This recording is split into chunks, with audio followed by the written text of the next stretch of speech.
हो गया आगाज युद्ध का, युद्ध अभी जारी है। इस बार अपने सपनों को पूरा करने की पूरी तैयारी है। याचना नहीं अब रण होगा, युद्ध भूमि में रणबांकुरों का प्रण होगा।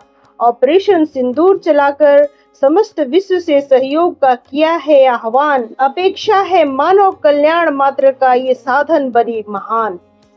सामान्यतः दो देशों की सेनाएं आपस में टकराती हैं, अपनी बाधाओं को सुलझाकर संभावनाओं में बदल पाती हैं।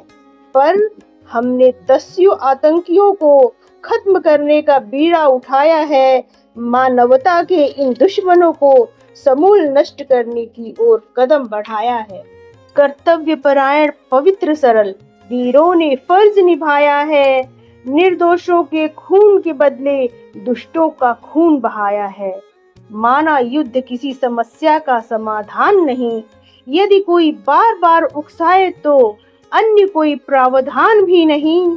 सफलता उसे ही मिलती है जो संघर्ष का अनुयायी है, योद्धा का साथी हिम्मत है, जिससे विजय अवश्यम भावी है।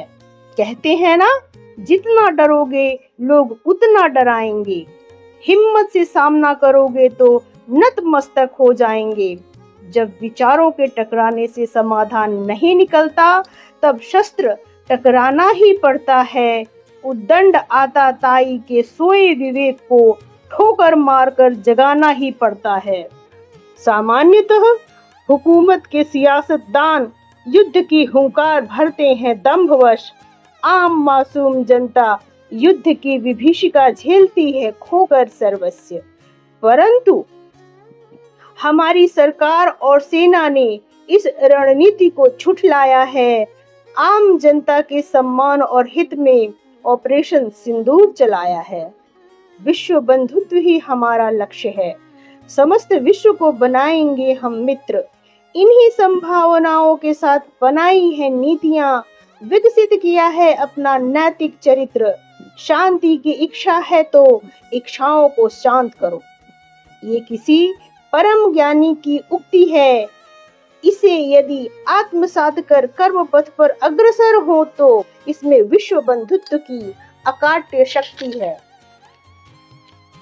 प्राप्त कर अपने सनातन संस्कारों से सकारात्मक बल, कर लेंगे अपनी सभी आंतरिक और बाह्य समस्याओं को हल।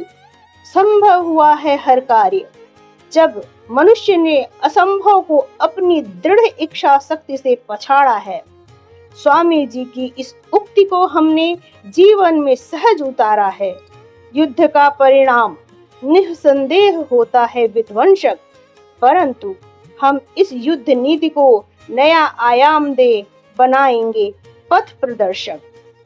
अपनी सनातन परंपरा और परिपाटी को महिमा मंडित करने के लिए इसे जैसे किया है शुरू, अपने पावन उद्देश्य को प्राप्त कर बनकर दिखाएंगे विश्व गुरु। जय हिंद।